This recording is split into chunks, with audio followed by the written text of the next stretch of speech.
Cara ini. Oke, selamat pagi semuanya. Selamat datang di panel 851. Ini hari terakhir KCIF 2025. Panel 851 ini bertema melihat dari pesisir, mendengar dari perempuan, memperjuangkan keadilan perikanan. Panel ini diorganisir oleh Mbak Wida Yalwis Istiarini dari Sayugjo Institute bersama Dr. Siti Maimunah dari Kesatuan Perempuan Pesisir Indonesia. Sesi ini juga akan di-lead oleh Mbak Wida. Saya langsung aja menyerahkan sesi ini sepenuhnya untuk Mbak Wida me-lead. Selamat berdiskusi. Terima kasih. Oke, terima Terima kasih Mas kasih. Farid sudah dibuka. Perkenalkan teman-teman, saya Wida yang hari ini akan menemani teman-teman dalam sesi panel hari ini. Yang tadi sudah disebutkan juga sama Mas Farid bahwa topik panel hari ini adalah melihat dari pesisir, mendengar dari perempuan, dan memperjuangkan keadilan perikanan. Sebelumnya saya ucapkan selamat pagi kepada teman-teman yang sudah eh, bergabung di minggu pagi yang kebetulan kalau di Bogor ini cerah. Jadi semoga semangatnya juga sampai ke teman-teman di berbagai daerah yang sudah bergabung. Hari ini kita akan ada 4 sesi presentasi. Yang pertama itu akan dipresentasikan oleh Mbak Jihan dan Mbak Siti Maimunah eh, tentang sistem tenurial. Kemudian yang presenter kedua adalah saya dan juga Kak Nila. Kemudian presenter yang ketiga adalah Bu Rosinah dan juga Bu Nihaya. Dan yang terakhir nanti adalah ada Mbak Mia dan Ibu Suntiah. Eh, untuk mengawali sesi hari ini, saya mau mempersilahkan Mbak Hasmia Jalil untuk sedikit memberikan pengantar serta meletakkan konteks dari topik kita hari ini. Saya akan membantu Ya, untuk share screen tampilannya. Silakan Mbak Mia. ya. Terima kasih Wida atas kesempatan yang diberikan. Perkenalkan saya Mia dari Kesatuan Perempuan Pesisir Indonesia. Eh, Pada pagi hari ini kami sangat berbahagia karena diberi ruang untuk bisa sharing pengalaman dan pengetahuan teman-teman di wilayah pesisir. Kalau kita berbicara kenapa KPPI kemudian penting melakukan riset bersama teman-teman Sayokyo terkait dengan dokumentasi wilayah kelola perempuan, kekerasan berbasis gender, dan krisis iklim, ada beberapa hal yang melatar belakangi. Pertama, terkait dengan isu pesisir itu masih sangat marginal. Terutama kalau misalnya kita membahas terkait dengan persoalan pengalaman ketubuhan perempuan di wilayah pesisir. Dan yang kedua juga seperti yang disampaikan bahwa selama ini belum banyak yang kemudian uh, bekerja di wilayah pesisir dan juga masih sedikit yang mengangkat atau mendokumentasikan terkait dengan sistem tenurial dan isu yang dialami oleh perempuan di pesisir. Uh, Pengalaman berikutnya lagi yang penting juga kita untuk suarakan adalah di forum ini bahwa selama ini kita menyadari bahwa perempuan pesisir itu lebih sering hadir sebagai suara yang senyap ketimbang sebagai suara yang benar-benar didengar. Padahal kita tahu betul mereka itu menjaga kehidupan di laut, namun sayang peran penting mereka seringkali tidak tercermin dalam perbincangan ataupun dalam forum-forum besar ataupun dalam percakapan publik. Nah, pada kesempatan ini kami merasa penting untuk memperdengarkan suara perempuan pesisir dan juga memberi ruang kepada mereka bahwa mereka juga punya suara yang penting untuk didengar sehingga setidaknya menghadirkan perspektif yang berbeda karena pengalaman perempuan pesisir akan memberi cara pandang baru tentang bagaimana mereka bertahan hidup di tengah situasi sumber daya alam di laut yang terus terganggu, terus tergerus akibat berbagai situasi. Selain itu penting juga kita mengakui bahwa kontribusi mereka sangat nyata. Perempuan nelayan bukan sekedar pendamping, tetapi mereka juga sebagai aktor utama dalam keberlanjutan ekonomi di sektor perikanan. Nah, di temuan riset kami yang kami lakukan bersama KPPI Sayokyo yang dilakukan di 17 kabupaten kota sekitar awal pertengahan Agustus 2024 hingga Februari 2025 mengenai pendokumentasian wilayah kelola perempuan pesisir, kekerasan berbasis gender dan krisis iklim, kami menemukan 6 hal penting. Pertama, kami melihat bahwa persoalan terkait dengan minimnya kebijakan negara yang kemudian memberikan perlindungan dan mengakui perempuan sebagai nelayan, itu juga berkontribusi mengakibatkan perempuan di wilayah pesisir sulit mengakses bantuan-bantuan sosial ataupun kemudian mereka justru semakin rentan mengalami ketidakadilan. Temuan berikutnya juga di sistem tenurial pesisir kami melihat ada kompleksitas yang kemudian sering mengganggu kehidupan mereka. Perspektif pemerintah yang sangat bias darat itu juga berkontribusi menghilangkan ataupun membatasi hak-hak perempuan di wilayah pesisir. Temuan yang ketiga dari hasil riset kami itu juga pemukiman nelayan yang rentan terkait dengan persoalan sanitasi, akses air bersih, kemudian sampah yang tidak terkelola dengan baik, itu juga menjadi beban tersendiri bagi perempuan di wilayah pesisir. Nah, yang keempat juga itu kita melihat bahwa beban kerja berlapis yang dialami perempuan di wilayah pesisir, mereka bekerja dari pukul 12, mereka bisa bekerja dari pukul 2 sampai dengan 4 dini hari dengan rentan waktu yang sangat panjang, juga melahirkan kekerasan struktural dan membuat perempuan itu semakin terpinggirkan. Temuan yang kelima ini juga di 17 wilayah yang menjadi tempat riset kami menemukan 75% wilayah tersebut sangat rentan mengalami krisis iklim dan perempuan merupakan dampak yang sangat terkena karena mereka hampir setiap saat bertemu dengan banjir, abrasi, kenaikan suhu yang semakin memperparah beban kerja perempuan, rumah yang rusak, dan mengakibatkan pemiskinan terhadap perempuan.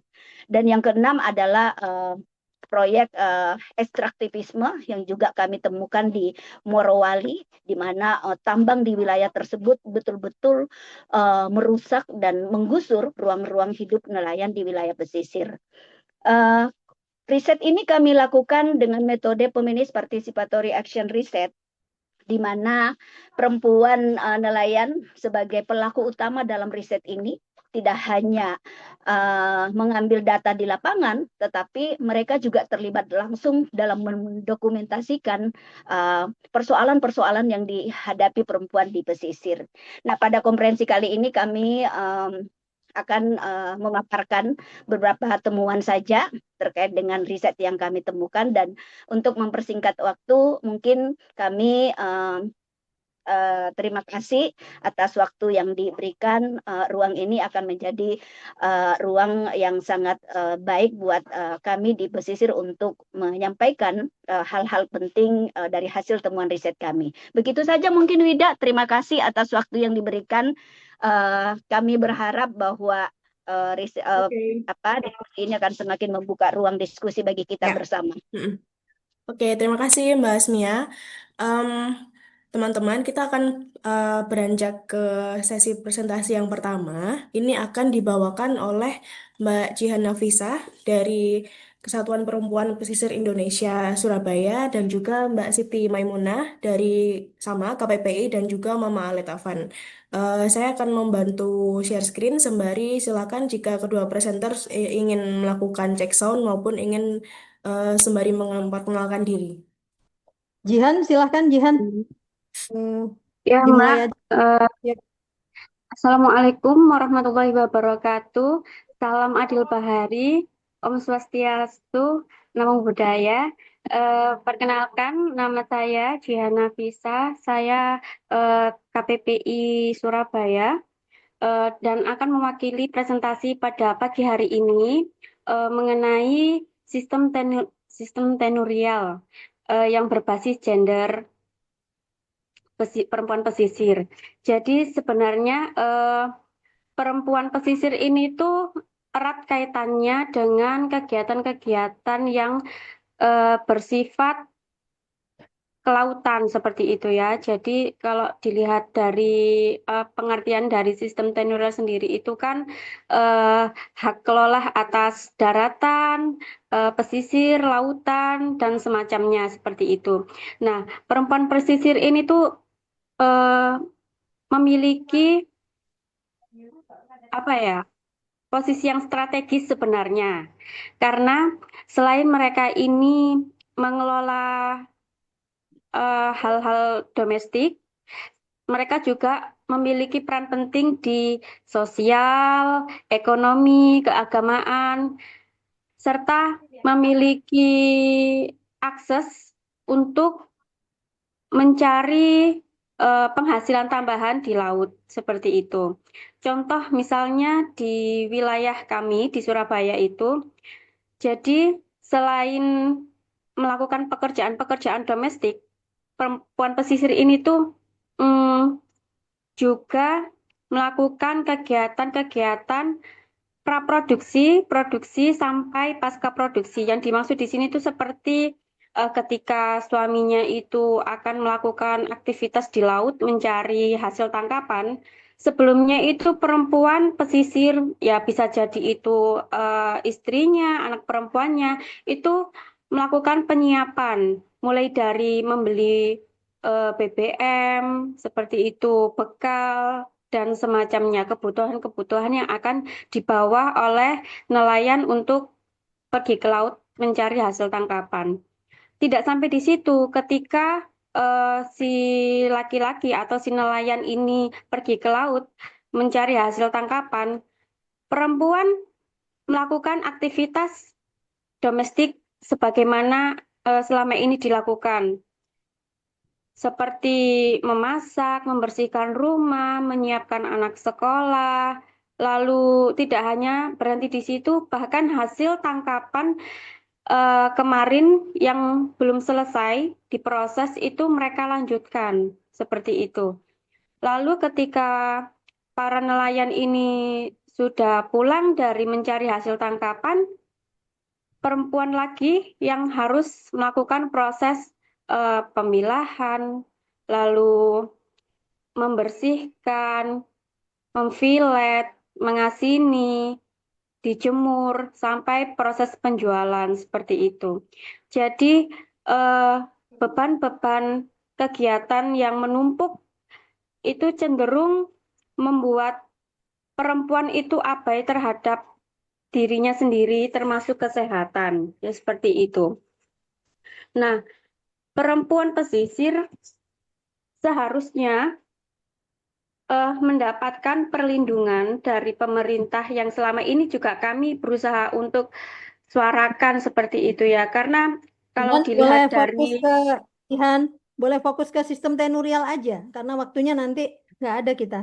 Langsung ke sini aja nih. Oh iya Mbak, jadi maksudnya ini kan sebagai pengantar kayak di Undang-Undang Nomor 7 pada tahun 2016 itu kan pengertiannya itu tidak meluas gitu Mbak kepada perempuan pesisir, karena kan kalau perempuan pesisir itu kan kegiatannya itu kan tidak hanya mencari ikan terjun di laut, tapi proses-proses yang tidak terlihat itu loh yang sedang diperjuangkan.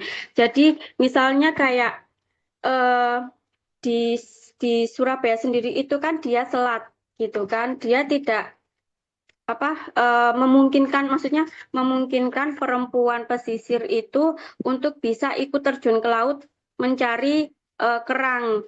Sedangkan itu tidak tercover seperti itu, tidak tercover di undang-undang. Jadi misalnya kayak di Surabaya sendiri ini tuh kan ada titik-titik, ada beberapa titik wilayah yang nelayan itu banyak jenisnya sesuai dengan hasil tangkapan. Contohnya kalau misalkan petorosan itu kan tidak bisa terlalu jauh. Jadi bisa jadi petorosan sendiri itu kan apa ya definisinya itu kan alat tangkap nelayan yang menggunakan pancang-pancang bambu yang ditancapkan ke dalam tanah di dasar laut. Nah, itu tuh tada arus. Jadi mengupayakan agar hasil tangkapannya itu semua masuk di situ. Jadi tidak bisa ditaruh agak jauh. Misalnya sekiranya bisa dipantau dari pesisir pantai gitu. Ketika nanti ada kapal yang melintas dan menabrak, itu bisa langsung terpantau seperti itu. Oke, Mbak Lalu Jihan, juga ada, waktunya tinggal 2 menit lagi ya, biar nanti bisa ya, berbagi dengan. ya Mbak, terima kasih. Terus ada juga nelayan pejaring. Kalau nelayan pejaring ini tebar jala. Tebar jala bisa berpindah-pindah tempat sesuai dengan titik-titik yang ditentukan di situ. Itu kan ada titik-titik ya, titik-titik wilayah nelayan menangkap ikan. Dan juga ada perempuan juga itu di sebelah Jembatan Suramadu itu mencari kerang. Dan sekarang itu sudah tidak ada karena sedimentasi lumpurnya itu tinggi akibat aktivitas penambangan pasir pada tahun 2006 yang lalu. Seperti itu. Jadi itu sangat mengganggu karena perempuan bisa menggantungkan hidupnya dari aktivitas mencari kerang sekarang jadi tidak ada, hanya bergantung pada penghasilan nelayan tangkap seperti itu. Terima kasih. Mungkin bisa disambung atau ditambahkan oleh Mbak Mai. Silakan Mbak. Berikutnya Jihan. Jadi kawan-kawan sekalian, apa yang disampaikan berikutnya, yang disampaikan oleh Jihan tadi adalah salah satu contoh bagaimana sistem kepemilikan pengelolaan wilayah pesisir ya. Nah, dari dokumentasi ini kami menemukan saat perempuan kemudian mengidentifikasi sistem tenurial itu seperti apa, itu ternyata bergantung aspeknya lebih luas begitu. Karena itu bergantung kepada misalnya geografinya dia di mana, terus alat tangkapnya jenisnya apa. Petorosan adalah salah satu saja dari alat tangkap yang ada dan ini menentukan apakah perempuan itu terlibat dalam nanti pengolahan hasil. Jadi ruang sistem tenurial itu tidak hanya di laut dan pesisir tetapi juga di darat karena perumahan dan juga butuh ruang untuk pengelolaan hasil perikanan ya. Jadi dia bergantung pada musim, musim apa, alat tangkapnya apa misalnya dan juga jenis ikannya apa. Juga dipengaruhi oleh pasang surut air laut, geografi kadang juga berkaitan dengan jenis ikan yang ada di sana apa. Juga terkait dengan pembagian kerja gender karena perempuan dianggap bukan nelayan karena tidak melaut, padahal tadi sempat disebutkan perikanan itu satu daur sebenarnya, penangkapan ikan itu ya, di mana di situ perempuan ada. Termasuk kemudian sistem tenurial ini juga dibentuk oleh pengolahan hasil pasar, juga pemukiman karena konteksnya pesisir, dia di antara perbatasan darat dan laut, juga dipengaruhi oleh budaya-budaya tertentu dan terakhir adalah dampak perubahan iklim. Nah, lanjut, ini sistem yang mempengaruhi bagaimana pemilikan dan pengelolaan. Nah, sehingga saat kita melihat sistem tersebut terganggu begitu ya, baik oleh kebijakan, salah satunya adalah perempuan tidak diakui sebagai perempuan nelayan, terus ekspansi industri, privatisasi, proyek pembangunan, kerusakan lingkungan, maka kemudian dan juga dampak perubahan iklim itu berimplikasi terhadap kemiskinan. Dan lebih jauh adalah beban kerja perempuan yang bertambah yang nanti mungkin akan dijelaskan oleh presenter berikutnya. Silakan Wida, terima kasih. Oke, terima kasih Mbak Mai dan Mbak Jihan. Kalau bisa disimpulkan sedikit saja, em, bahwa ternyata sistem tenurial yang ada di pesisir itu bisa digambarkan secara sederhana dengan em, menggunakan gambar tulang ikan tadi, bahwa pembentuk sistem tenurial itu sangat banyak di pesisir, faktornya juga beragam, dan tentu faktor-faktor pengganggu atau yang dapat berpotensi untuk merusak sistem tenurial itu sangat banyak. Dan di sesi-sesi selanjutnya kita akan membahas lebih dalam beberapa elemen-elemen pembentuk sistem tenurial. Untuk selanjutnya, karena setelah ini saya menjadi presenter, jadi saya akan menyerahkan posisi chair untuk sementara ke Mbak Mai. Silakan Wida dan Ibu Sunti, Wida dan Nila ya. Iya. Yuk, Nila silakan Nila. Oke. Nila Eh, dari Selamat Utara pagi, KPPS. Assalamualaikum warahmatullahi wabarakatuh. Nah, saya Nilawati, perempuan nelayan dari DPD KPPI Kota Medan ya. Di sini apa nih? Oh, nah. Di sini kami dari perempuan nelayan melihat dari mata kaki hingga ke dada, yang mana itu perempuan nelayan banyak menghadapi permasalahan dari perubahan iklim, ya, rob, abrasi, dan kenaikan suhu. Oke.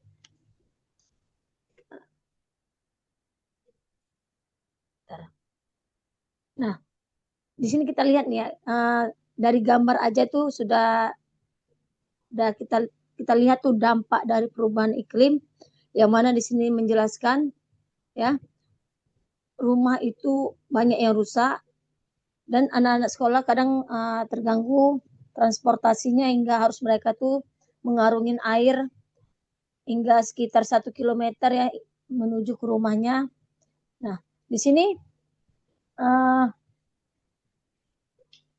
panas yang tidak menentu juga sangat-sangat berpengaruh kepada kesehatan masyarakat yang ada di pesisir, ya, yang mana penyakit yang diderita di sini itu kebanyakan penyakit kulit, demam, flu, ya.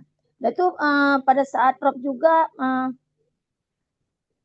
transportasi dalam pendistribusian juga terganggu ya, itu membuat dampak ekonominya menurun.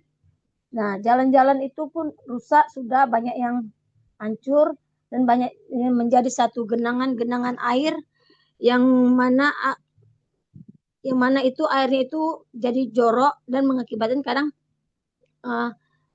banyak yang jatuh karena terjebak di dalam lubang-lubang yang terjadi pada saat rob. Nah, di abrasi itu saya pernah satu daerah di Sumatera Utara ya, itu di daerah Batubara.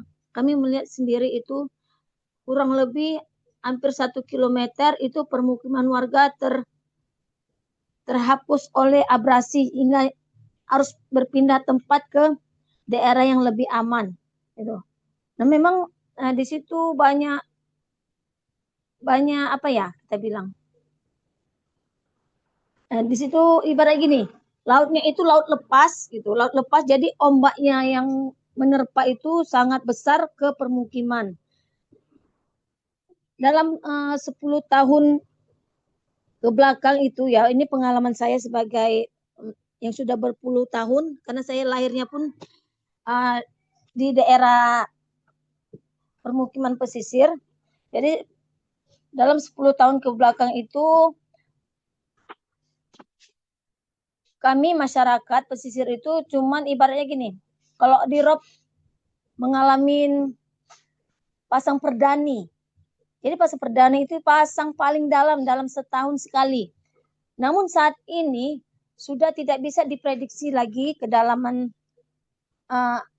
air lautnya itu dan kapan dia mau datang sesuka-sukanya. Paling dalam 1 bulan itu kami mengalami ibaratnya aman dari rob itu sekitar 5 hari. Jadi dalam sebulan 3 minggu kami mengalami pasang surut hingga dengan durasi waktu sampai 2 kali putaran air. Pagi kadang pasang, surut, dan itu lanjut lagi malam pasang, paginya surut. Jadi ada 2 durasi yang kami alamin di sini. Nah, jadi hanya 1 minggu yang kami mengalami aman dari rob.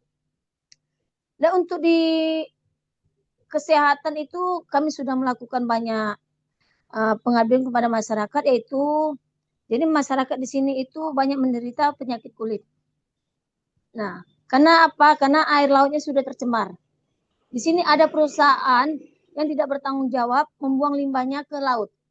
Jadi itu kalau pada saat air surut itu air yang ada di depan rumah kami, karena posisi saya nih pun langsung rumah depannya laut, itu aroma limbah itu terasa gitu, aroma kimianya itu terasa ke permukiman warga.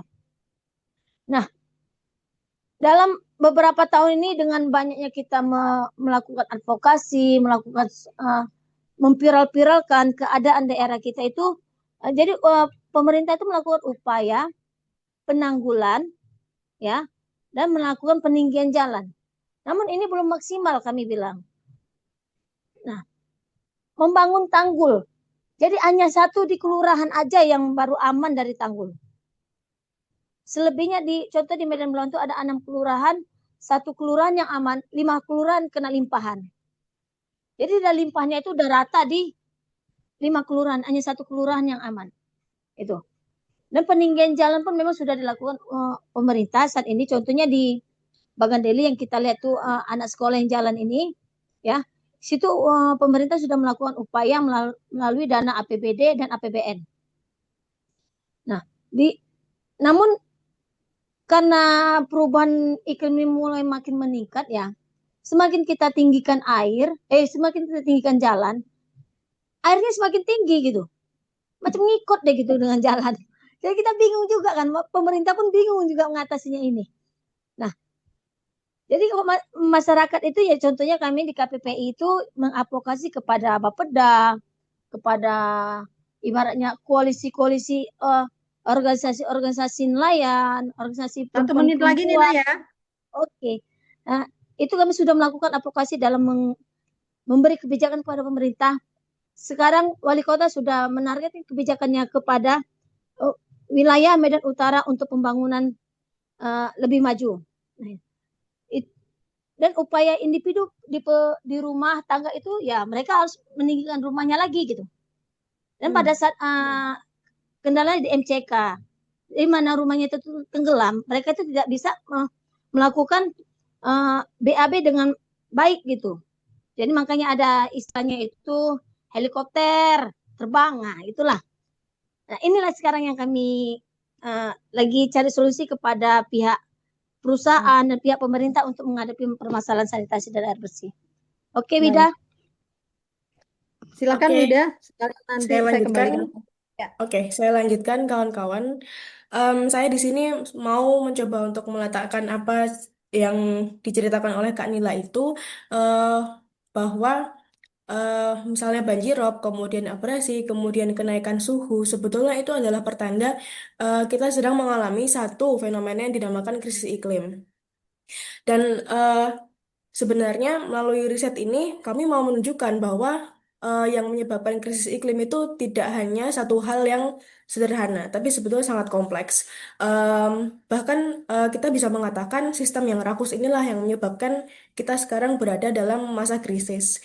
Jadi apalagi di pesisir yang dialami tidak hanya bencana-bencana seperti rob, namun juga diperparah dengan kondisi sanitasi yang belum layak, kemudian ketersediaan air bersih yang belum memenuhi kebutuhan, ditambah lagi dengan pengelolaan limbah sampah yang masih sangat buruk. Dan sistem yang rakus ini sebetulnya seperti apa? Tadi Kak Nila sudah sempat menyebutkan bahwa di tempat tinggalnya itu ada industri yang membuang limbahnya ke sekitarnya, jadi ke laut, kemudian ke area pesisirnya. Selain itu, tentu menyebabkan polusi itu ternyata juga memperparah kondisi krisis karena pembuangan limbah yang tidak dikelola dengan baik itu termasuk ke dalam isu pembahasan tentang disposal. Jadi dalam satu mata rantai sistem yang rakus atau yang ekstraktif ini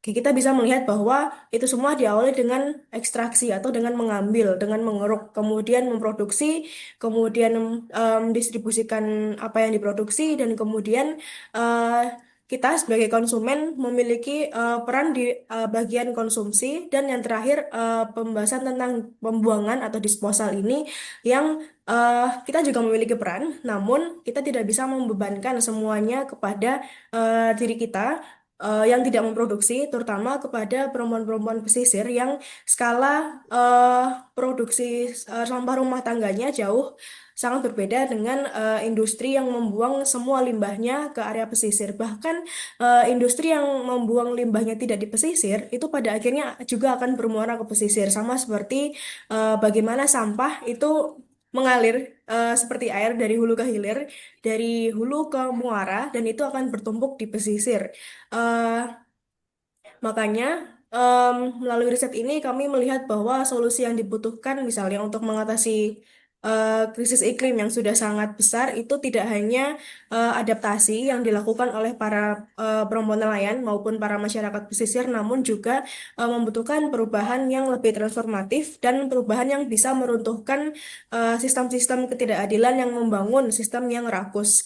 Karena jika kita tidak segera mengatasinya atau tidak segera mengubah sistem yang rakus ini, tentu kita akan tentu akan lebih sering mendengar berita misalnya kampung pesisir yang tenggelam, atau eh, hilangnya pulau-pulau kecil, atau misalnya dampak rob terhadap para perempuan nelayan yang semakin tidak bisa ditanggulangi. 1 menit lagi, Wida. Eh, Oke, sebenarnya udah selesai Mbak Mai. Jadi saya mau Sekalian nanti, ya.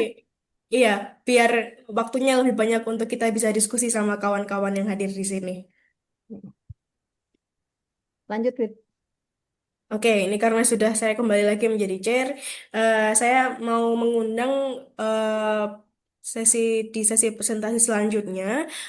Ada Ibu Rosinah dari KPPI eh, Madura, dan juga Bu Nihayah dari KPPI Lombok Timur. Saya persilakan.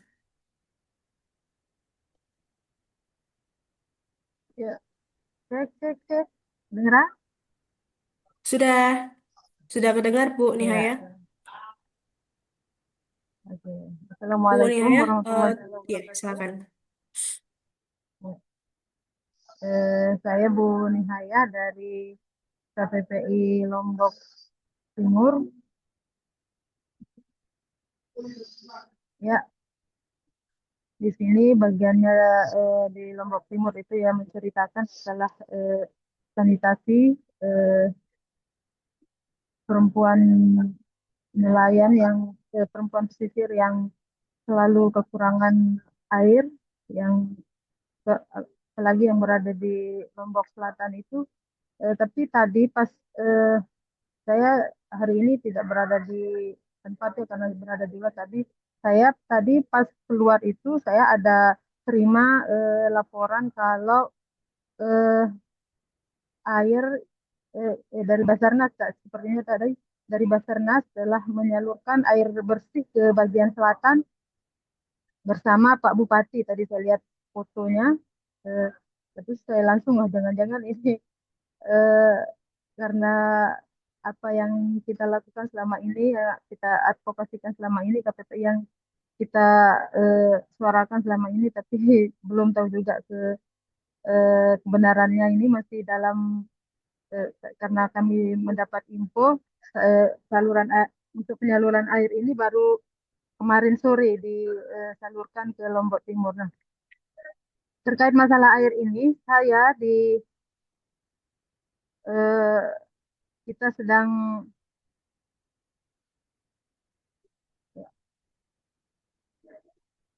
kesulitan air bersih yang sangat-sangat yang sangat luar biasa bagi kami di Lombok Selatan ini, di bagian selatan ini, perempuan sih, apalagi di bagian selatan ini adalah bagian yang paling akhir mungkin ya, yang terpencil sekali, dan di sana masalah airnya yang sangat-sangat eh, menjadi permasalahan yang sangat besar, masalah air ini.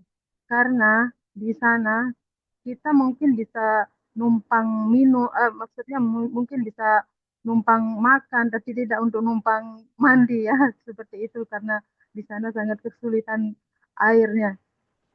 Eh, Mungkin yang di masalah air ini juga menjadi peran ganda bagi perempuan di sana, karena selain disibukkan oleh air, ini kita juga sepertinya tugas kita sebagai perempuan itu tidak hanya harus mengurus ini, tapi menjadi permasalahan air ini juga menjadi tambah permasalahan bagi perempuan pesisir yang berada di selatan ini, karena air ini sangat sulit didapat. Belum lagi ketika harus melayani semua permasalahan-permasalahan yang lain. Terus menjadi beban kerja yang sangat yang menjadi beban kerja yang menjadi peran ganda kita, karena masalah air ini sangat membutuhkan bantuan untuk disalurkan ke sana. Terus yang terjadi masalah sebentar dulu. Sebentar dulu saya pinjam.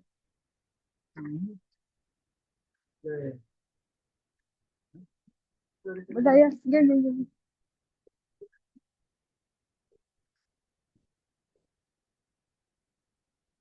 Ya.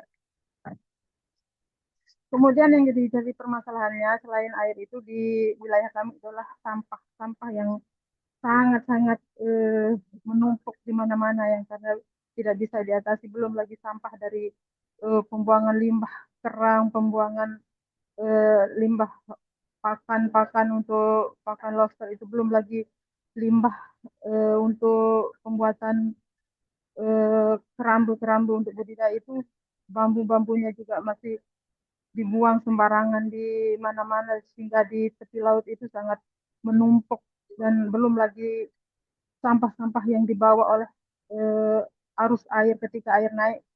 Sampah-sampah itu juga ikutan dan akan menumpuk ketika air surut. Sampah-sampah ini akan menumpuk di pinggir laut, dan ini sudah menjadi yang sangat buruk. Sampah dan air ini menjadi permasalahan yang sangat besar di Lombok Selatan ini, terutama di bagian Separuh yang di sana sangat-sangat kering, apalagi saat ini dilanda kekeringan, puncak-puncaknya kekeringan di bulan-bulan ini karena sudah masuk musim kemarau.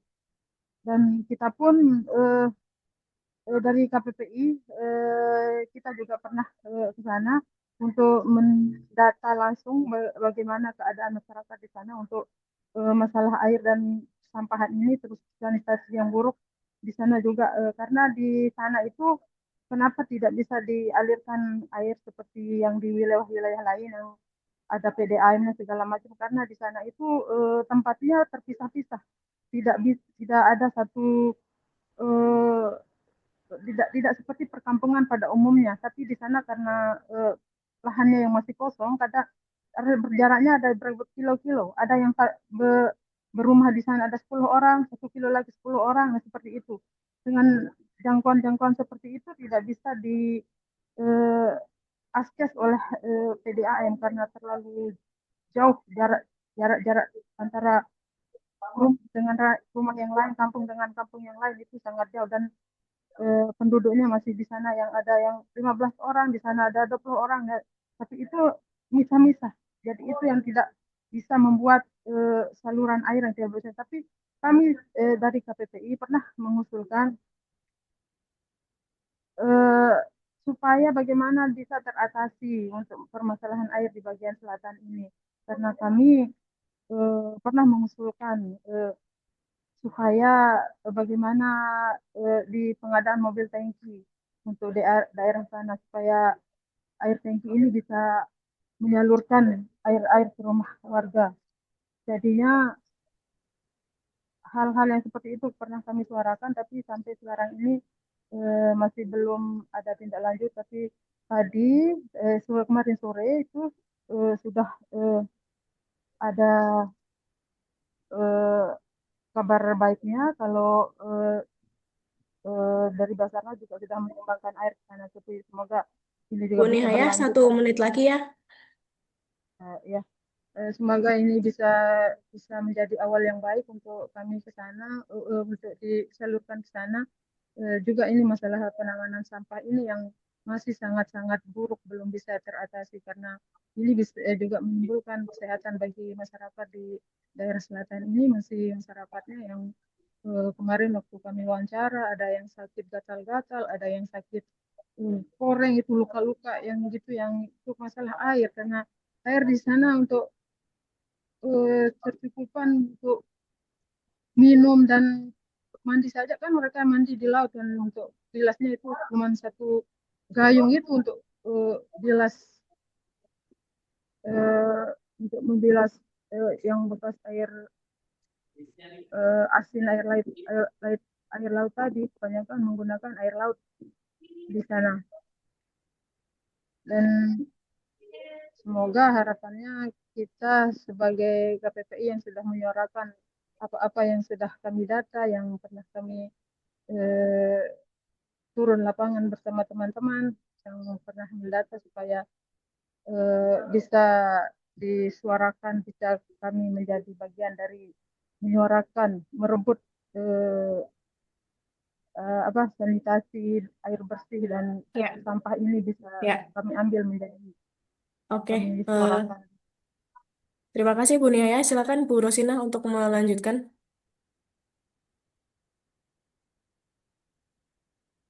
Belum di unmute Bu Ros. Suaranya tidak kedengaran. Oke, Oke, sekarang udah. oke.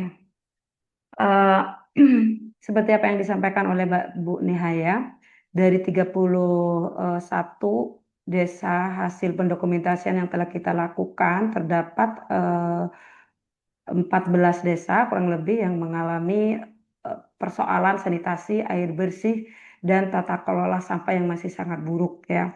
Baik ada yang daerah yang sangat ekstrim, ada yang tidak ekstrim ya. Artinya yang ekstrim itu adalah seperti daerah apa namanya Semarang, kemudian Medan itu sangat luar biasa gitu ya. Dan bagaimana kehidupan mereka yang memang hidup sehari-hari dengan sampah, air yang sangat kotor, sanitasi buruk seperti itu ya.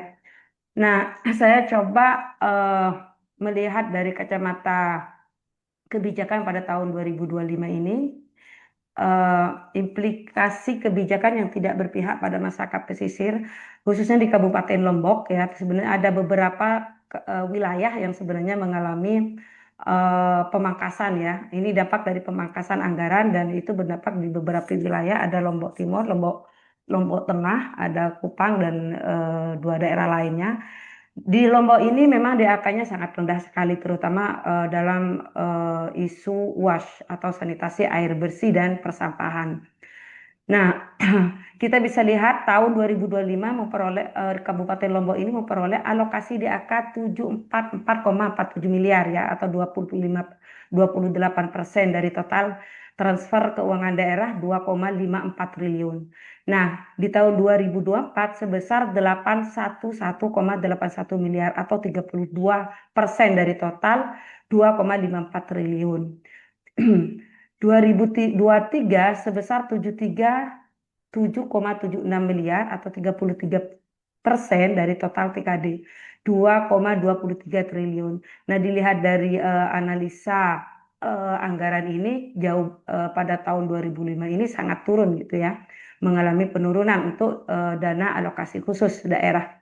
Maka berkurangnya alokasi DAK pada tahun 2026 berpotensi memperburuk aksesibilitas dan kualitas layanan dasar bagi kelompok rentan seperti perempuan pesisir dan penyandang disabilitas.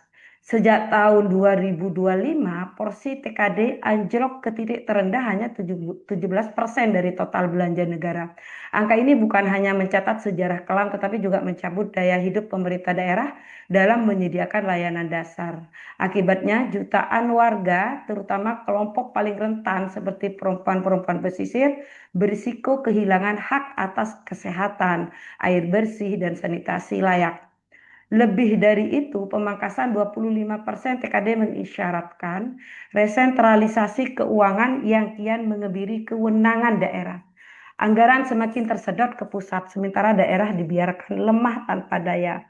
Nah, pengalaman kami dalam melakukan advokasi di Kabupaten Lombok, kami kemarin sempat kerjasama juga dengan Perkim, kemudian DLH dan PUPR, kita melakukan pendataan di 4 desa. Itu terdapat 240 mereka yang mengalami persoalan MCK yang sangat buruk gitu ya.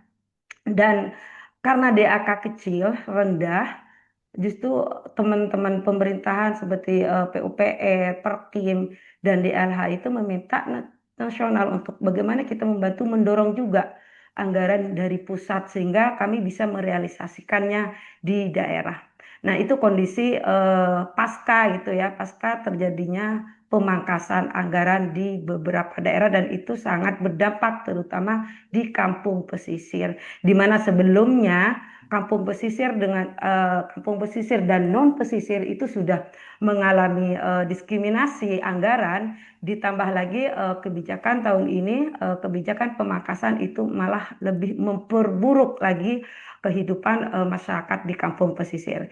Itu saja mungkin Wit dari saya. Terima kasih. Assalamualaikum warahmatullahi wabarakatuh. Waalaikumsalam warahmatullahi wabarakatuh. Terima kasih Bu Nihayah dan Bu Ros. Kita akan lanjut ke sesi yang terakhir. Teman-teman silakan jika sudah ada yang memiliki pertanyaan maupun tanggapan yang ingin dibagikan sebagai bahan diskusi, silakan menyiapkan pertanyaannya, bisa dikirim ke kolom Q&A, atau nanti ketika sudah selesai bisa raise hand. Untuk selanjutnya saya undang Ibu Hasmia Jalil dari KPPI Sumba dan juga Ibu Suntiah dari KPPI Semarang untuk mendiskusikan tentang kekerasan terhadap perempuan nelayan. Bu Suntiah dan Mbak Mia, apakah sudah bisa memulai?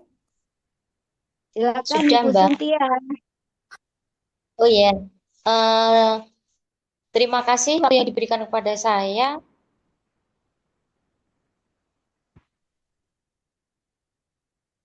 Terima kasih waktu yang diberikan pada saya.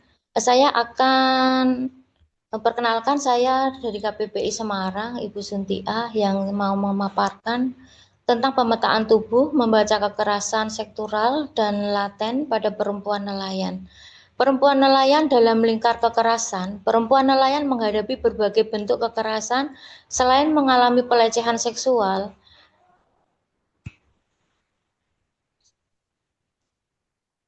Selain mengalami kekerasan seksual, upah yang murah, jam kerja yang panjang dan melelahkan, ruang kerja, cara kerja dan tidak aman dan manusiawi, berhadapan-hadapan dengan buruh laki-laki, terpapar bahan kimia tanpa pengaman, menjadi persoalan tersendiri bagi mayoritas perempuan buruh. Namun bentuk kekerasan yang dialami perempuan nelayan tidak hanya itu saja.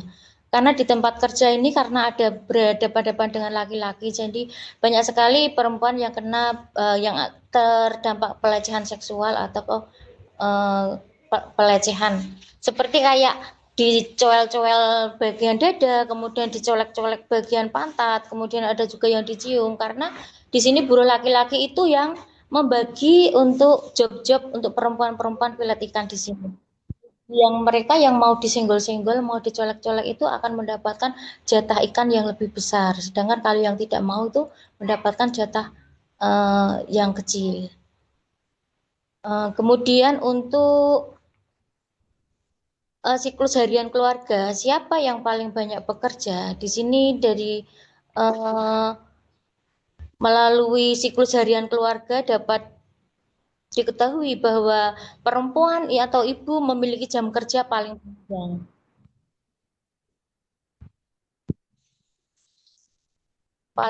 Paling panjang. Dilihat dari grafik ini juga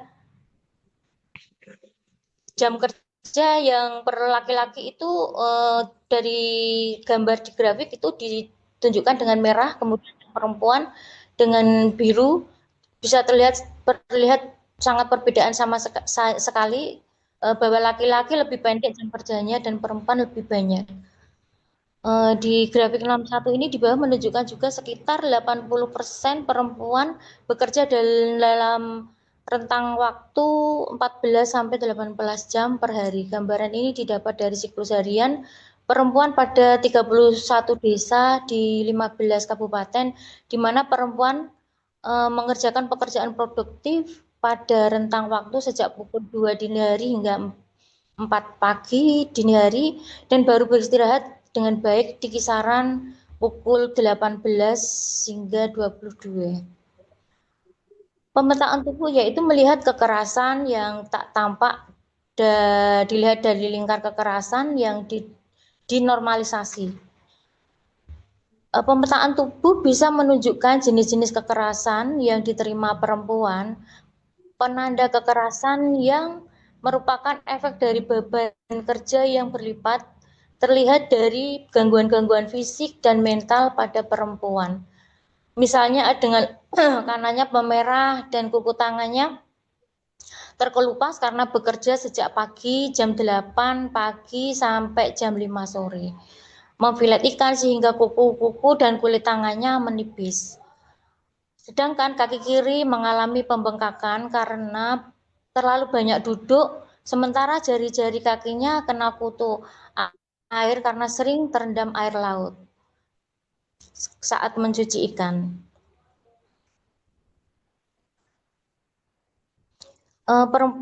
Perempuan kadang menjadi tulang rusuk menjadi tulang punggung karena jika pas suami melaut tuh mendapat hasil yang tidak mencukupi, karena perempuan-perempuan ini juga ikut andil dalam memenuhi kebutuhan sehari-hari kayak mengupas kerang, mengupas udang, kemudian membersihkan kerang hijau dari cangkangnya, kemudian mengupas atau memfilet ikan ke tetangga yang istilahnya bos lah.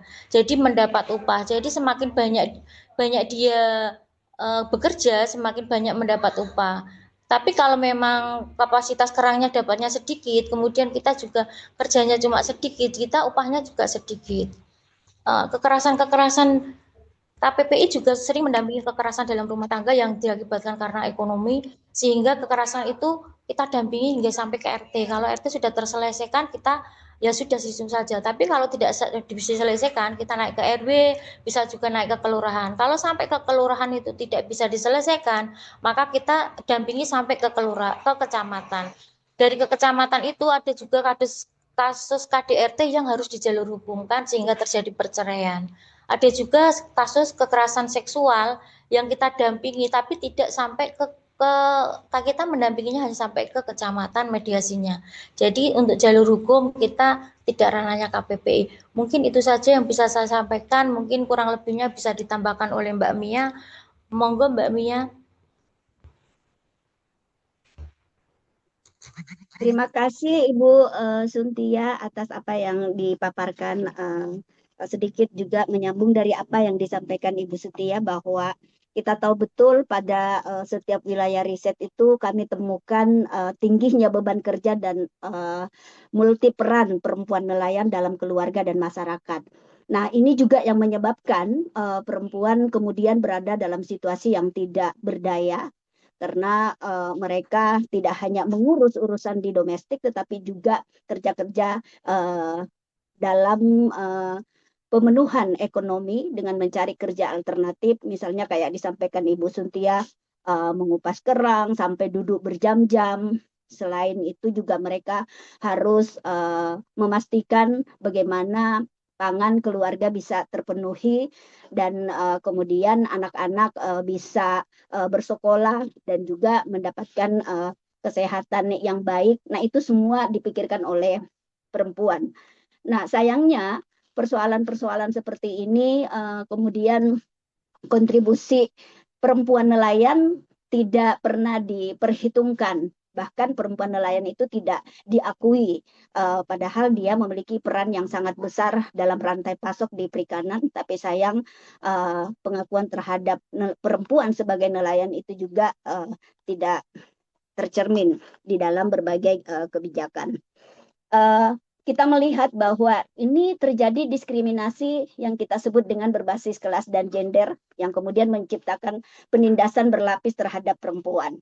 Jadi tingginya beban kerja dan multiperan perempuan kemudian menyebabkan perempuan berada dalam situasi yang tertindas.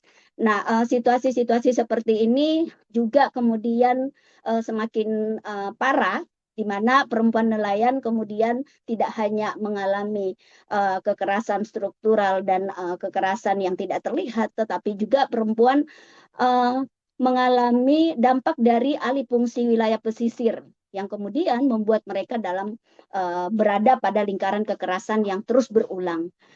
Belum lagi kita melihat bahwa pendidikan dan keterampilan yang terbatas yang dimiliki oleh perempuan dan kemudian susahnya perempuan mengakses modal membuat mereka juga kemudian mengalami lagi situasi-situasi ketidakadilan dan ini kemudian menjauhkan perempuan dari ruang-ruang pengambilan keputusan di keluarga, di komunitas ataupun di lingkungan sosialnya karena mereka harus disibukkan untuk mencari kebutuhan ekonomi keluarga sehingga tidak punya ruang untuk terlibat dalam proses-proses pengambilan keputusan di keluarga, di komunitasnya.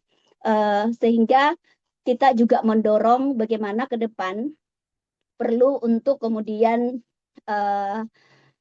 mengakui peran perempuan nelayan dalam rantai kerja perikanan dan juga kemudian memberikan perlindungan dan kebijakan yang adil bagi perempuan dan mendorong pembagian kerja yang lebih setara dalam keluarga dan masyarakat.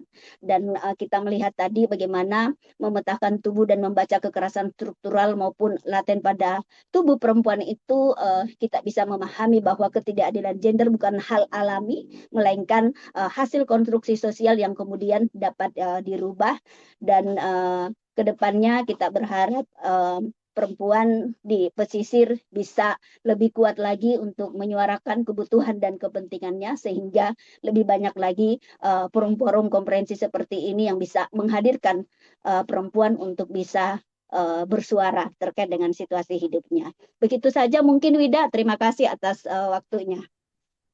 Oke, terima kasih Mbak Mia, terima kasih Bu Suntiah sebagai presenter di sesi presentasi terakhir. Oke, ini teman-teman kita sudah sampai di sesi diskusi. Jadi ini saya melihat ada di kolom Q&A sudah ada 2 pertanyaan. Ini saya akan membacakan saja. Nanti jika teman-teman ada yang memiliki pertanyaan yang ingin menyampaikan secara langsung, bisa raise hand. Ini pertanyaan pertama dari Ibu Nur Hasanah. Ibu Nur Hasanah dari FPL Swapar Sulut. Oke, Ibu Nur dari Manado. Untuk semua presenter, apakah penulisan pekerjaan nelayan dalam KTP bisa menjadi salah satu cara untuk perempuan nelayan mendapatkan haknya atau diakui sebagai profesi sebagaimana selama ini seolah-olah pekerjaan nelayan hanya laki-laki karena seringkali tetap ditulis ibu rumah tangga. Nah, ini pertanyaan pertama. Kemudian satu lagi, pertanyaan kedua datang dari Kak Nila Rumpun. Apakah teman-teman presenter memiliki pengalaman dan temuan kajian berbasis rantai pasok atau nilai sektor perikanan pesisir ini dan melakukan advokasi berbasis rantai pasok tersebut? Ini ada 2 pertanyaan yang tidak ditujukan kepada presenter secara spesifik. Mungkin saya persilahkan kepada kakak-kakak sekalian apabila mau mencoba menjawab atau berdiskusi tentang tema yang pertama yaitu pengakuan dalam KTP dan yang kedua adalah tentang rantai pasok di sektor perikanan di pesisir dan advokasinya. Silahkan apakah ada kawan-kawan presenter yang mau menjawab dahulu? Oke ya, biar jawab ya. Biar Oke, jawab ya. Kak Nila ya, silakan Kak. Jadi gini, pengalaman kita memang itu di KTP, walaupun mereka itu pekerjanya itu nelayan, walaupun perempuan lain itu ada yang bekerja sebagai buruh, ya, yang termasuk dalam buruh nelayan, namun Nah, pada saat untuk dia diakui di Kementerian Perikanan itu tidak pala lah, tidak harus itu KTP-nya dirubah. Nah, kalau untuk di buruh nelayan ya, walaupun di KTP-nya itu mengurus ibu rumah tangga, itu masih bisa kita daftarkan ke dalam kartu kusuka. Nah, kartu kusuka itu tidak perlu kita minta surat keterangan dari kelurahan menyatakan dia itu buruh nelayan. Nah, tapi apabila dia itu memang bekerja nelayan, ya harus minta surat pernyataan dari kelurahan. KTP tetap ibu rumah tangga. Itu tidak ada bermasalah. Hanya surat pernyataan aja dari kelurahan. Dan ibaratnya macam saat kami menginput itu harus ada pembuktian itu ataupun foto dia lagi melaut. Nah, itu bisa membuktikan bahasanya dia harus terdaftar di kartu kusuka di Kementerian Perikanan. Nah itu. Jadi sebenarnya tidak ada ngaruhnya. Masalah KTP-nya itu mau dia ibu rumah tangga ya, tetap dia bisa kita masukkan dalam pekerjaan sektor perikanan di kementerian. Seperti itu, Ida. Oke, terima kasih Kak Nila. Apakah dengan topik yang sama ada kawan-kawan yang mau menambahkan? Kalau tidak, kawan-kawan juga bisa menjawab pertanyaan diskusi yang kedua tadi tentang rantai pasok di sektor perikanan. Mungkin Mbak Jihan mau menjawab ini, Mbak Jihan? Iya Mbak, jadi kalau untuk bentar.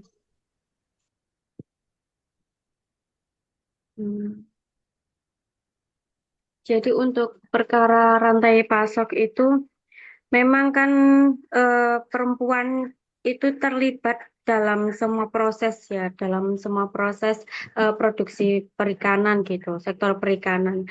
Jadi mereka yang lebih paham dan lebih tahu mengenai proses-proses siklus produksi sampai ke rantai pemasaran seperti itu. Jadi kadang itu memang yang menjadi dilema itu ketika dipermainkan harga pasarnya seperti itu, Mbak. Jadi dia sudah melakukan proses produksi, terus dijual ke pengepul. Setelah itu dijanjikan diberikan hutang. Jadi ketika ada yang pengepul baru ingin menaikkan harga gitu, dia tidak bisa untuk berpindah, sembarangan berpindah karena nanti posisinya itu kan kalau pengepul baru itu kan tidak seperti pengepul yang biasanya di para perempuan nelayan ini tuh menjual karena nanti itu kan ada dibeli terus nanti tidak dibeli seperti itu. Jadi mereka itu mempertimbangkan yaitu tadi keberlangsungan penjualan. Jadi meskipun dia bertahan dengan pembelian yang rendah, tapi secara terus-menerus itu ditampung. Seperti itu, Mbak. Dan perempuan sendiri terus banyak gitu yang bilang gini, kenapa ya perempuan itu nggak bisa nelayan itu hasil tangkapannya itu nggak bisa langsung dijual ke pasar karena memang perempuan itu sudah banyak kegiatannya, jadi tidak bisa setelah melakukan pemilahan, pemrosesan hasil tangkapan itu terus juga menjual sendiri ke pasar. Karena kan di pasar sendiri juga ada sistemnya kan, jadi nggak bisa sembarangan gitu. Jadi yang hanya bisa dilakukan oleh perempuan pesisir, khususnya istri nelayan itu selain melakukan proses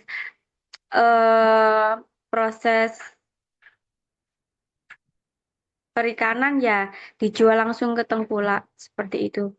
Sementara itu sih Mbak, mungkin ada yang lain yang ikut menambahi atau menguatkan jawaban kami. Terima kasih.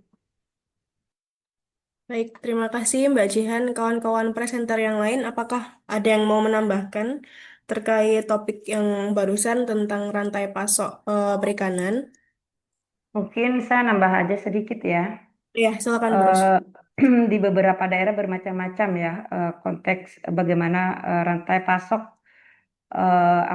produksi perikanan yang dilakukan oleh teman-teman nelayan, teman-teman perempuan nelayan. Ada di beberapa daerah juga yang mereka perempuan terlibat langsung ya ketika kapal turun, ketika suaminya datang melaut, mereka menunggu ikut mengangkut langsung ke pasar, langsung dijual di situ. Ada juga yang memang langsung dijual di tempat di laut di situ ya ketika turun langsung di situ terjadi proses jual gitu ya. Jadi ada yang sebelum diproduksi atau diolah oleh ibu-ibu itu ada yang langsung dijual seperti itu sih. Nanti kalau ada sisa baru ibu-ibu itu biasanya dibawa pulang ke rumah, diolah itu menjadi ikan kering kemudian dijual lagi seperti itu. Itu mungkin di beberapa daerah. Oke, terima kasih Bu Ros. Ini ada satu pertanyaan lagi. Oh, sebentar, Kak Nur, kita akan beranjak ke Kak Nur setelah ini ada pertanyaan dari Kak Duma Manurung, tadi sudah bertanya duluan di kolom chat.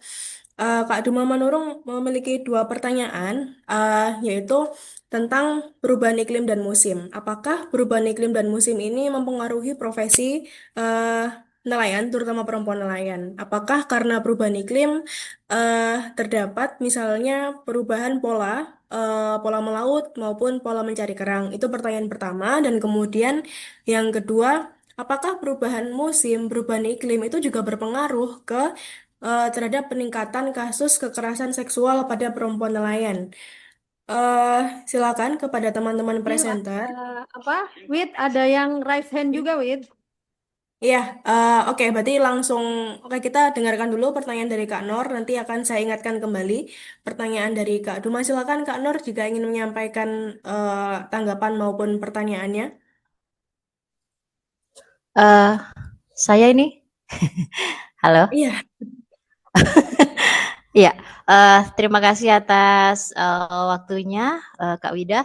Nah, sebenarnya hampir nyambung dengan pertanyaan sebelumnya ya dari Kak Dumang terkait dengan adanya perubahan iklim, adanya uh, musim melaut yang mungkin berlaut yang sedikit banyak pastinya itu akan berpengaruh kepada mata pencarian perempuan yang ada di daerah pesisir atau nelayan perempuan ini. Nah, kalau tadi pertanyaannya Kak Dumang kan apakah itu juga berdampak? Nah, kalau yang saya tanyakan, seandainya itu berdampak, ini melanjutkan aja adaptasi lokal atau kearifan lokal untuk bisa beradaptasi ini strateginya seperti apa yang sudah dilakukan oleh teman-teman perempuan nelayan yang ada di wilayah pesisir tersebut. Itu pertanyaan pertama Kak Wida. Kemudian pertanyaan yang kedua yang ingin saya tanyakan, apakah selama ini sudah ada ruang-ruang semacam organisasi yang bisa menjadi ruang bersuara bagi ibu-ibu atau perempuan nelayan, baik itu yang mengalami kekerasan atau sekedar saling berbagi edukasi, bagaimana mereka bisa dilibatkan dalam pengambilan keputusan di wilayah desa, di wilayah lingkup-lingkup yang ada di sekitarnya itu pertanyaannya. Dan seandainya selama ini kebijakan terkait dengan perikanan, kira-kira kebijakan apa sih yang paling dibutuhkan yang dirasa oleh perempuan nelayan saat ini sehingga pemerintah perlu hadir dan perlu mendengarkan kebutuhan yang sangat urgent yang dibutuhkan oleh ibu-ibu nelayan yang ada di wilayah pesisir.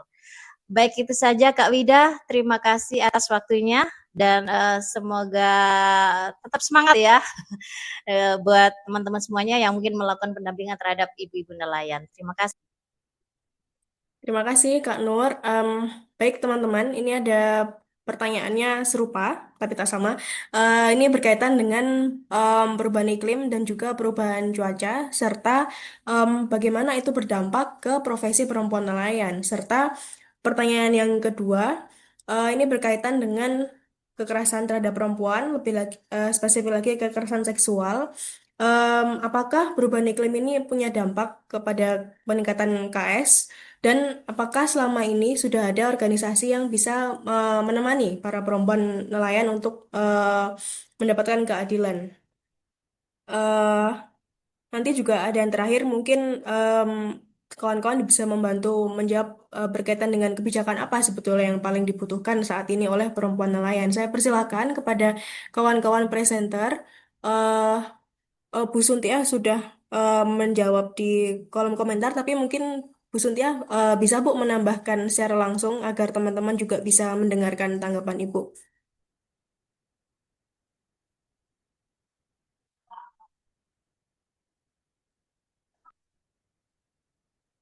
Kalau Bu Suntiah belum bisa open mic, kawan-kawan yang lain mungkin em, Oke, masih ada Mbak Mia. biar, Oh ya, Bu biar Suntiah bantu silakan. jawab ya. Oh nih Kak Nila, Biar silakan bantu, Kak. biar bantu jawab ya. Iya, silakan. Nah, mengenai perubahan iklim tentang jadwal nelayan laut itu ada yang berpengaruh, ada yang tidak. Nah, contohnya itu nelayan bubu gurita itu sangat berdampak apabila cuaca ekstrim. Karena apa? Apabila laut itu bergelombang, berombak sedikit aja, mereka itu tidak dapat melabuh. Karena kan mereka melabuhnya di pinggir. Kalau di pinggir itu pada saat berombak, itu akan pecah ombaknya ke pinggir. Nah, untuk ada pada saat musim berombak, cuaca ekstrim, ada nelayan yang walaupun sangat memprihatinkan, namun karena ada ombaknya itu, hasil tangkapan mereka itu bisa banyak. Contoh, jaring kepiting. Jaring kepiting itu hanya mengharapkan dari arus air, arus gelombang, ya, agar kepiting yang di dasar itu naik dan berenang dan terperangkap ke dalam jaring. Itu sangat mereka itu menginginkan air itu agar arusnya itu agak deras gitu. Itu nelayan jaring kepiting. Dan nelayan pencari kerang. Nelayan pencari kerang itu hanya berpengaruh dengan pasang surut. Jadi pasang surut, saat air surut mereka itu melaut, air pasang mereka itu pulang. Itu nelayan kita tradisional. Karena apa? Karena mereka itu melautnya turun langsung ke dasar, mencari dengan jalan mundur.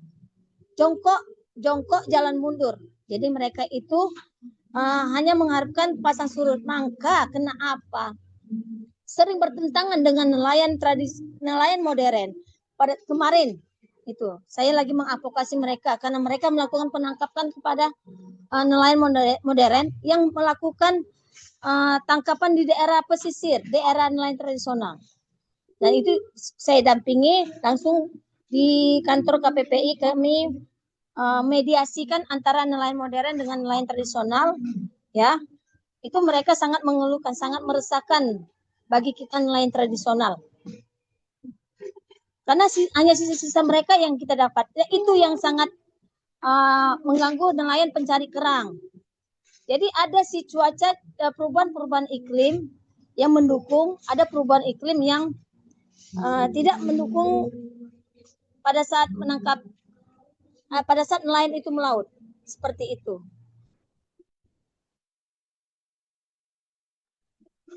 Oke, Wida. Oke.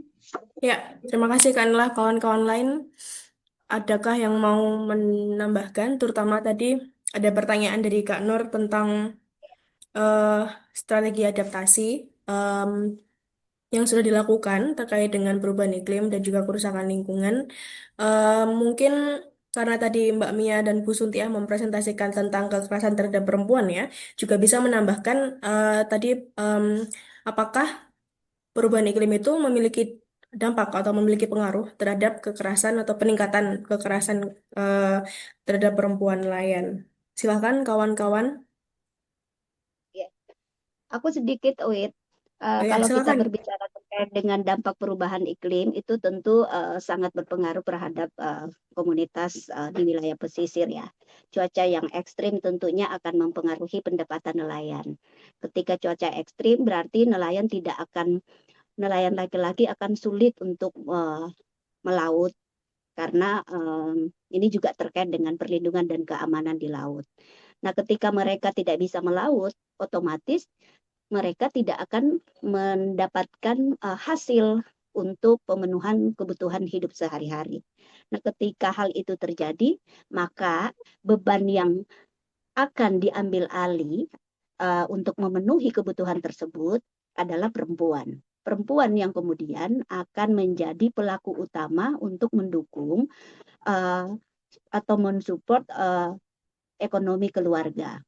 Nah, mereka akhirnya bekerja dalam rentan waktu yang cukup panjang, bisa sampai 12 sampai 12 sampai dengan 18 jam sehari hanya untuk memenuhi kebutuhan ekonomi keluarga. Nah, ketika misalnya kita melihat angin kencang, gelombang besar yang sering terjadi akibat perubahan iklim juga ini kan otomatis membuat banyak laki-laki yang kemudian tidak melakukan pekerjaan melaut.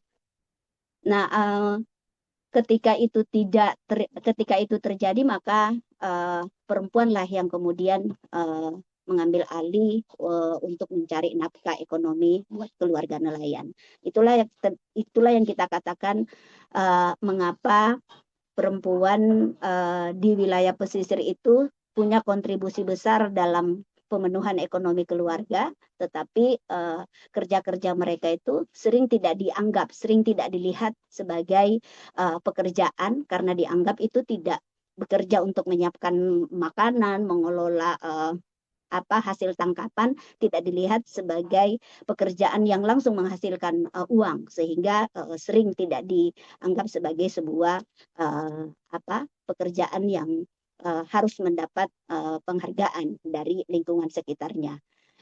Dampak lain juga itu ketidakpastian cuaca. Ini juga membuat nelayan sulit memprediksi waktu dan lokasi penangkapan ikan, sehingga mengurangi efektivitas dan kemudian tentu saja mengurangi produktivitas di keluarga nelayan. Dampak lainnya otomatis akan berpengaruh terhadap pada ekosistem laut juga. Jadi penurunan hasil tangkapan tentu juga akan berpengaruh terhadap penurunan kesejahteraan karena masyarakat terutama perempuan nelayan tidak bisa kemudian memenuhi kebutuhan mereka sehari-hari. Kalau bicara tentang adaptasi yang sudah dilakukan, perempuan nelayan khususnya di daerah Demak, kemudian beberapa di daerah Semarang, kerja-kerja adaptasi yang juga mereka lakukan ya ada yang kemudian mencoba untuk meninggikan rumah. Kalau di Demak itu karena tingginya biaya untuk meninggikan rumah, akhirnya pendidikan untuk anak-anak tidak bisa terpenuhi. Karena mereka hampir setiap tahun ketika mereka rumah mereka di daerah pesisir itu rentan terkena gelombang ataupun banjir, akhirnya mereka harus mencari strategi untuk kemudian bagaimana menghindari untuk tidak terkena dampak tersebut dengan cara mendirikan rumah atau dengan strategi yang lain. Kalau berbicara selama ini organisasi yang menemani, selama ini kami di KPPI juga sudah berusaha untuk selalu bersama dan menemani ibu-ibu di wilayah pesisir.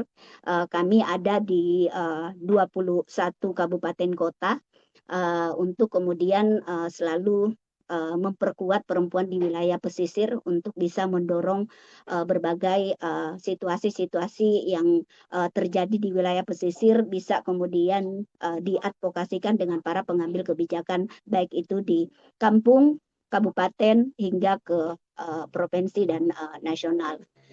Proses ini juga terus kami perkuat melalui kerja-kerja pendidikan dan pengorganisasian yang dilakukan oleh KPPI, walaupun memang tidak seberapa, tapi setidaknya komitmen untuk terus memperkuat perempuan di wilayah pesisir itu akan selalu ada dari teman-teman di KPPI.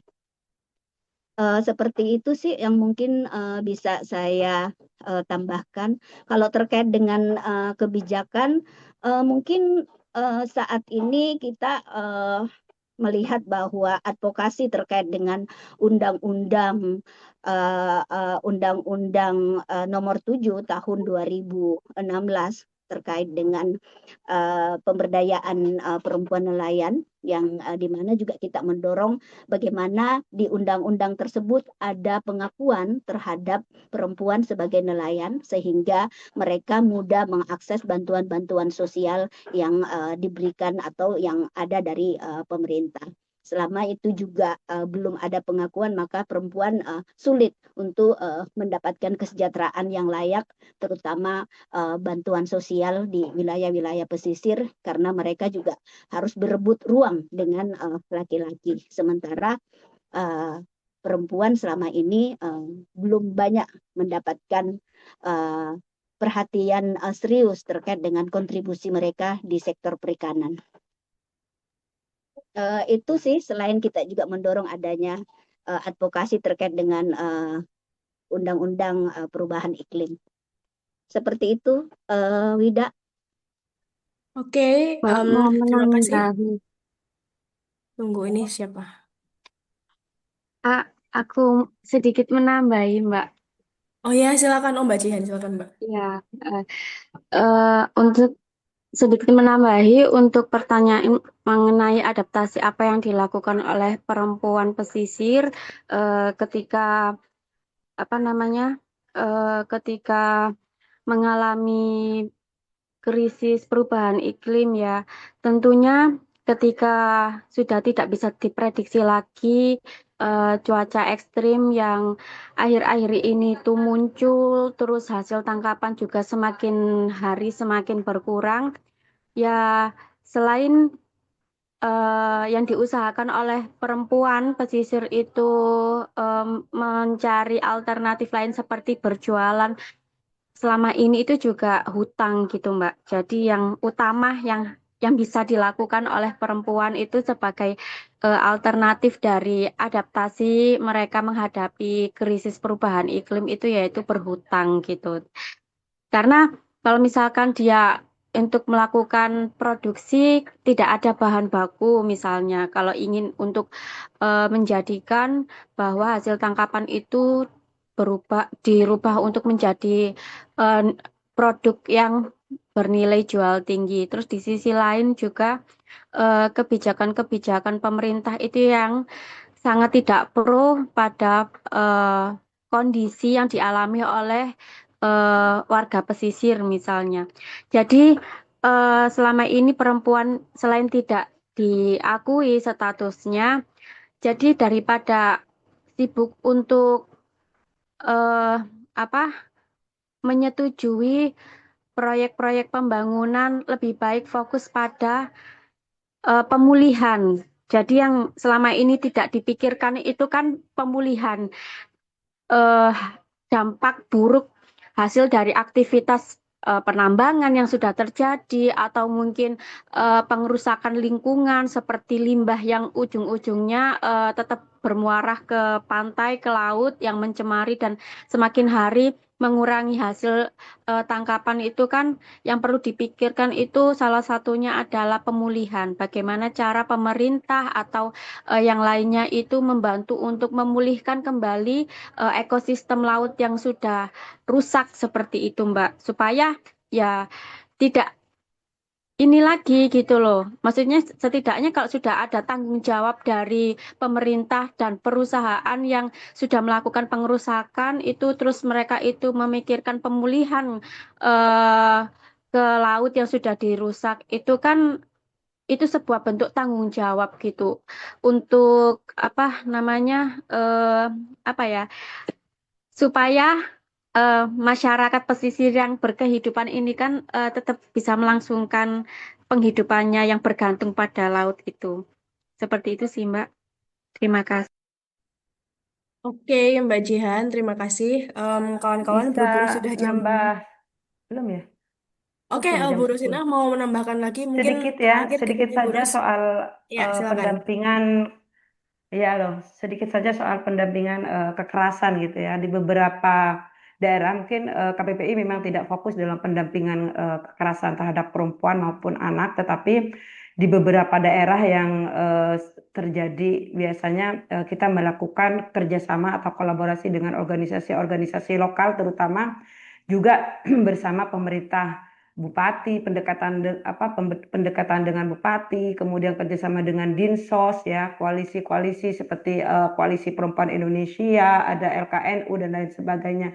Itu kerja-kerja jaringan di situ ya, dan secara administratif kita juga masih membantu dalam pendampingan misalkan secara psikologi bagaimana kita mempertemukan si korban misalkan dengan ini nanti kita komunikasi dengan siapa gitu ya, direkomendasikan ke siapa gitu, seperti itu, hingga tidak hanya sebatas pendampingan korban tetapi dalam proses hukum kita juga melakukan pendampingan bersama teman-teman jaringan gitu ya, misalkan kita lembaga apa yang bisa menjadi pendamping mereka, terutama karena kebanyakan ketika dalam proses hukum itu mereka seringkali dijadikan dijadikan korban gitu, kalah kepada pelaku-pelaku. Di situ yang coba kami lakukan untuk KPPI, dan sebenarnya di beberapa daerah banyak kasus ya, terutama menimpa anak-anak di bawah umur ya, yang dialami oleh masyarakat pesisir, dan memang mereka tidak tahu bagaimana mereka harus melapor, kemana saya harus cari pendampingan, seperti itu. Begitupun juga perempuan, itu yang pertama. Kemudian yang kedua, tadi memang kita melakukan penguatan gitu, karena misalkan di Lamongan, KPPI Lamongan di TPI Nusantara, di situ terdapat 200 buruh perempuan di situ yang kerja di TPI. Mereka rata-rata sering mengalami eksploitasi, kekerasan seksual, tetapi mereka tidak tahu bahwa apa yang mereka alami itu adalah bentuk-bentuk kekerasan, sehingga mereka tidak tahu bahwa ini adalah kekerasan atau bagaimana kita menghadapinya, sehingga mereka cenderung pasrah gitu ya, meskipun sebenarnya mereka ada perlawanan dalam dirinya bahwa saya mendapatkan perlakuan yang tidak aman lah bagi mereka, tetapi mereka tidak tahu harus kemana dan apakah saya ini disebut kekerasan perempuan atau apa. Seperti itu yang kita temukan. Jadi yang kita lakukan adalah pendampingan ya, penguatan ya, memberikan pengetahuan tentang apa itu kekerasan, tidak hanya kepada perempuan-perempuan tapi juga kepada anak-anak ya di bawah umur. Itu mungkin Wida. Baik, terima kasih, Bu Ros. Apakah ada kawan-kawan dari presenter yang terakhir mau menyampaikan tambahan terkait dengan diskusi kita hari ini?